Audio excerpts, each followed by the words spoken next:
రజనీకాంత్ కూలీ movie trailer అయితే వచ్చింది. ఆ ట్రైలర్ నాకు బీభత్సంగా నచ్చింది ఏంటంటే నాగార్జున గారి వాయిస్ ఓవర్. పుట్టగానే వాడు ఎలా చేస్తాడో ఎవరు చంపుతాడో అనేది వాడి నెత్తి మీదే రాసి ఉంటుంది.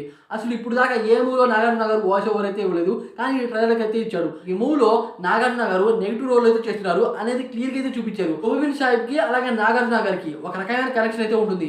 వీళ్ళు అనమాట ఒక నెట్వర్క్ నే ప్లాన్ చేస్తారు. వీళ్ళు అఫీషియల్ గా ఒక గవర్నమెంట్ నే ఎలా స్థాపించారు అనేది అనమాట ఎవరికి అర్థం కాదు. అయితే దీని గురించి చాలా మంది అనమాట ఇన్వైట్ చేస్తూ ఉంటారు. ఈ టైంలో వీళ్ళ గురించి పోలీసులు అయితే తెలుస్తుంది. అయితే వీళ్ళు తగ్గిన స్థాయిలో అయితే వెళ్ళిపోతారు. దీనికి కనెక్షన్ గా దీంట్లో అనమాట అమీర్ ఖాన్ గారిని చూపించారు, కానీ ఒక రకంగా అయితే చూపించారు. ఆయన అనమాట గన్లు పట్టుకొని ఒక గన్ అమ్మేవాడి లాగా, గన్ స్మగ్లర్ లా అయితే అతను అయితే చూపించారు.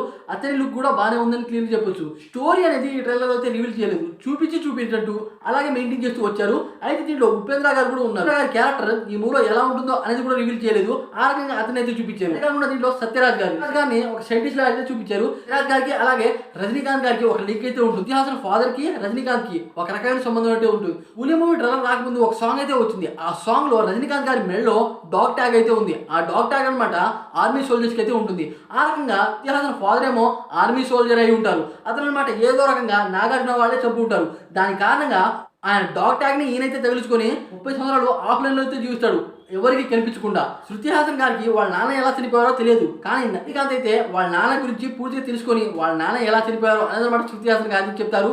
నాకైతే అనిపించింది. అదే కాకుండా దీంట్లో నాగార్జున గారు భయ్యా వామ్మో క్రూయల్గా అరాచకం ఫేస్ కట్లా ఆయనైతే అనిపించాడు. ఒక చోట బ్లడ్ ఫేస్ మీద అయితే ఉంది. ఆ లుక్ అనమాట ఇప్పుడు దాకా ఏ మూలో చూడలేదు. ఎనిమిగా ఉన్నప్పుడు ఈ రకం లుక్ చూస్తానని నేనైతే ఊహించుకోలేదు. అదే కాకుండా ఒక చోట బీభత్సంగా అరుస్తారు. ఒకటి అనుకుంటే ఇంకో లెవెల్తో ఉంది. అసలు నాగార్జున గారిని ఈ కటౌట్తో చూస్తానని నేనైతే ఊహించుకోలేదు. అదే కాకుండా ఒకప్పుడు అనమాట ఒక వీడియో అయితే లీక్ అయింది, నాగార్జున గారు శృతితో ఒకరిని చంపుతున్నట్టు. ఆ లుక్ను కూడా ఇప్పుడైతే రివీల్ చేశారు. అదైతే అరాచకం అని నాకైతే అనిపించింది. ఇంట్లో నాకు బీభత్సంగా నచ్చింది ఏంటంటే అనిరుద్ మ్యూజిక్తో అనమాట అందరినీ కట్టిపడేశారు అని క్లియర్గా చెప్పొచ్చు. ఆయన మ్యూజిక్తో ఒక లెవెల్ అయితే పర్ఫార్మ్ చేశాడు అని క్లియర్గా చెప్పొచ్చు. అదొక ఎత్తు. అయితే దీంట్లో రజనీకాంత్ గారి గురించి ఏం చెప్పాలి? రజనీకాంత్ గారికి ఈ మూవీలో బ్యాక్ స్టోరీ కూడా ఉంటుంది. ఆ స్టోరీలో అనమాట ఇంకో లెవెల్లో ఉంటారు రజనీకాంత్. అలాంటి అంటే 30 సంవత్సరాలు అనమాట ఆయన ఆఫ్లైన్లో బతకడానికి కారణం ఏంటి అనేది అనమాట ఈ మూవీలో మనకైతే డీటెయిల్గా అయితే చూపిస్తారు. ఫస్ట్ అనమాట ఈ మూవీ ఒక టీజర్ అయితే వచ్చింది. ఆ టీజర్లో గోల్డ్ గురించి అయితే చూపించారు, కానీ ఈ ట్రైలర్లో ఆ గోల్డ్ గురించి ఎటువంటి హిట్ అయితే ఇవ్వలేదు. నాకు తెలిసి ప్రతి దాని గురించి ఈ మూవీలో అయితే ఉండబోతుంది.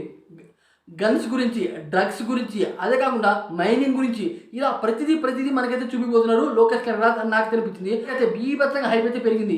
అసలు వాటి మూవీకి పోటీగా ఎలా ఉండాలో ఆ రకంగా అయితే ఉంది, దానికి 10 రెట్లు ఎక్కువగా ఉంది అని క్లియర్గా చెప్పొచ్చు. నాకైతే బీభత్సంగా నచ్చింది భయ్యా. ఈ ట్రైలర్ మీకు ఎలా అనిపించింది అని డెఫినెట్ కామెంట్ చేసి ఈ వీడియోకి లైక్ చేయండి.